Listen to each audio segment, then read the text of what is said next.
Sziasztok! A szomszédban egy apró ragadozó tekinthető meg, amely a hideg északi vidékek lakója. A sarkkiróka az északi sarkvidék ragadozója, a kutyafélék családjából. Egyes rendszertanok szerint nemének egyetlen faja, mások a vulpes, illetve a canis nembe sorolják. További ismert nevei a fehér róka és a havasi róka, és 11 alfaja van. Közeli rokona a pusztai róka vagy korzak.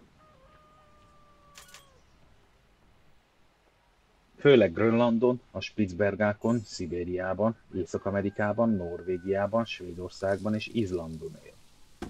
Télen a szárazföldtől több mint 450 km távolságban is láttak már sarki rókákat a Grönlandot övező szilárd jégen. A hideg, fátlan tundrák jellegzetes állatfaja. Gyakran a vízpartok közelében tartózkodik. Elterjedési területének nagyságát a jégpáncél kiterjedése és a rendelkezésére álló táplálékmennyiség is befolyásolja. A sarkkirókák kistermető állatok, magasságuk 25-30 cm, testhosszuk pedig átlagosan 55-70 cm hosszú, amihez körülbelül egy 30 cm-es farok kapcsolódik. Testtömegük 2,5 és 8 kg között mozog, a hím nagyobb, mint a nőstény.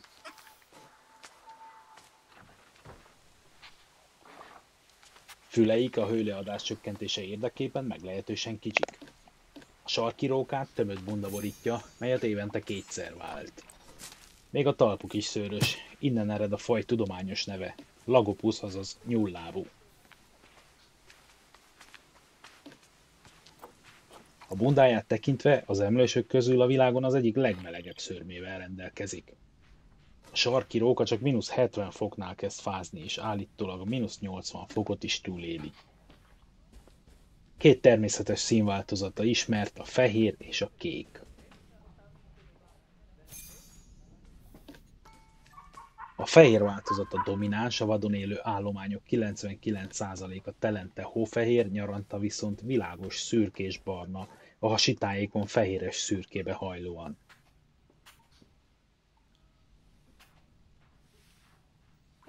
Az elsősorban szigeteken elterjedt kék árnyalatú egyedek telente ezüstös szürkés kék, nyaranta csokoládébarna szőrzettel rendelkeznek.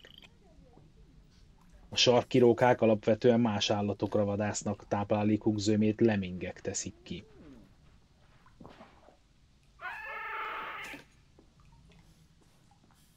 Előfordulási területük kiterjedése és példányszámuk is nagyban függ a rendelkezésre álló rágcsálók mennyiségétől.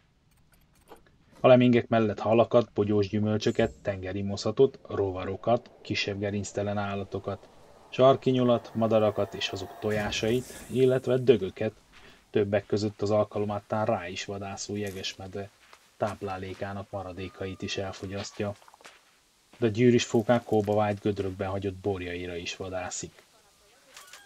Ha nagyon kevés a táplálék, a sarkkirókák rénszarvas és pézsmatulok örüléket is fogyasztanak.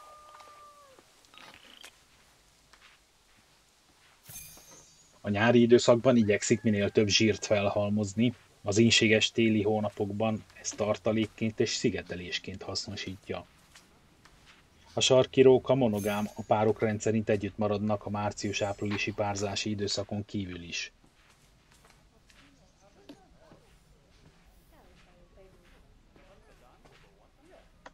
A vemhesség 49 és 56 nap között tart. Ezt követően a szülők által hóba ásott vagy sziklamélyedésben kialakított üregben jön világra 6 és 12 közötti kölyök, melyek súlya egyenként 50-150 g között van, és vakon születnek. Az anya nagyjából 1 hónapig szoptatja a kölyköket, amelyek 2-3 hónaposan válnak önállóvá. A kicsinyek felnevelésében mindkét szülő részt vesz.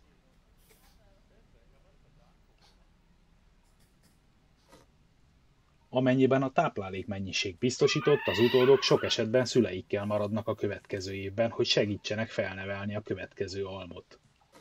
Ilyen esetekben kiterjedt komplex járatrendszerek jöhetnek létre.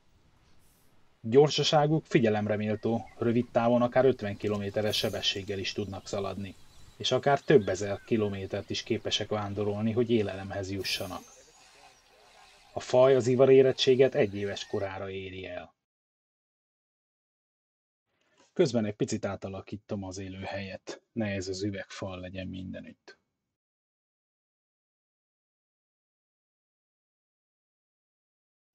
Életkora nem haladja meg a 10 évet, a vadonban átlagosan 3-tól 6 évig él. Különleges szép bundájáért mindig is intenzíven vadászták.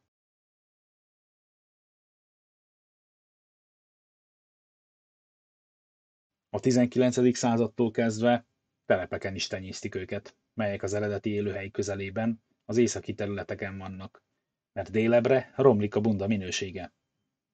Egyes területeken, elsősorban Izlandon a farmerek vadásszák, mert károkat okoz a jó állományban. Az állatvédő szervezetek tiltakozása ellenére a szőrmélyért folyó rókatenyésztés a mai napig virágzik, de a faj vadonbeli állományait már sok helyen törvény védi.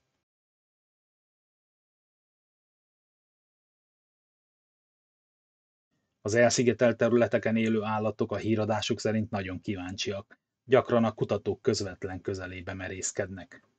Állatkertekben gyakori, viszonylag könnyen szaporítható. A Természetvédelmi Világszövetség értékelése szerint a sarkiróka nem fenyegetett.